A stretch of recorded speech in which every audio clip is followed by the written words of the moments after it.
It's going to be a couple of months before the weather warms up and we get to enjoy trips to the Ozarks. But there's a way to embrace large bodies of water without having to visit, especially during these winter months.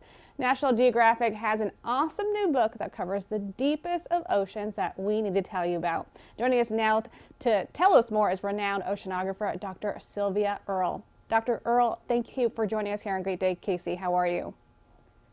Okay, I'm so glad to be part of the action this morning. Yes. Now tell us all about this amazing book.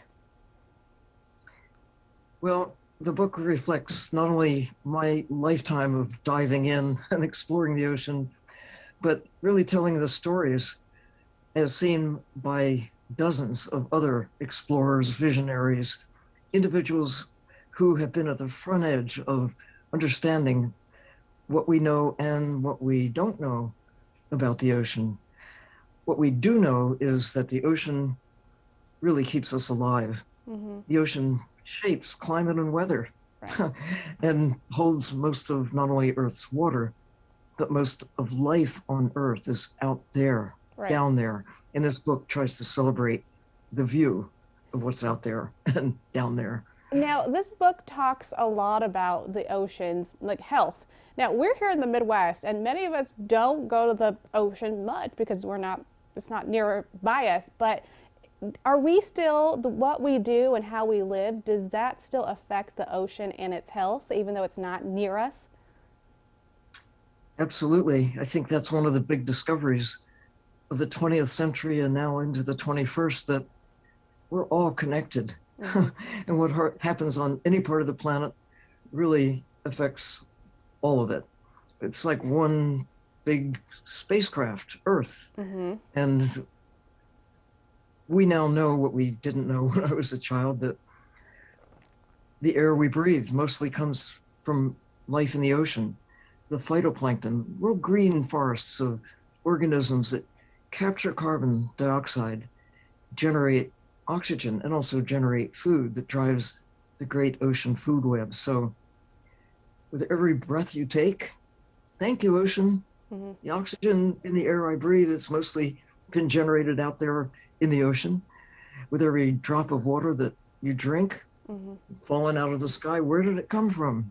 Well, we try to look at that and answer that question in this big ocean book about the origin of Earth's water and what we now know about what you could call, I guess, the water cycle that is largely dominated by where most of the water is. 97% of Earth's water is ocean. So you may never see the ocean or touch the ocean, but it certainly touches you Oh, that's all the incredible. time. So where can we shop this book? Where can we shop Say this what? book? Where can we purchase this book? Oh, this book is available now broadly across the country and around the world through the internet, of course, through National Geographic or in bookstores. It just launched this week, but we hope that it made a big splash so that people will literally appreciate that blue part of the planet and do a better job of taking care of it. Right now, only about 3% of the ocean is safeguarded proactively by policies that we have started just on my watch. When going back to when I served as the chief scientist of NOAA, a tiny fraction of 1% of the ocean was safeguarded, where even the fish and the shrimp and the squid and other things were safe from our deliberate actions. Now we have about 3%. And the Wow. goal is, as we explained in the book, it's not just the ocean, but all of nature. Right. Now that we understand that we have to take care of the We do. systems that make our existence possible, we're looking to Absolutely. have Dr. Earle, 30% I'm by so sorry. 2030. I gotta let you go. My producers are telling me All we right. gotta go. We will have a link to this book on our website at fox4kc.com/greatdaykc. Dr. Earle, thank you so much. Happy holidays. Bye-bye. You too.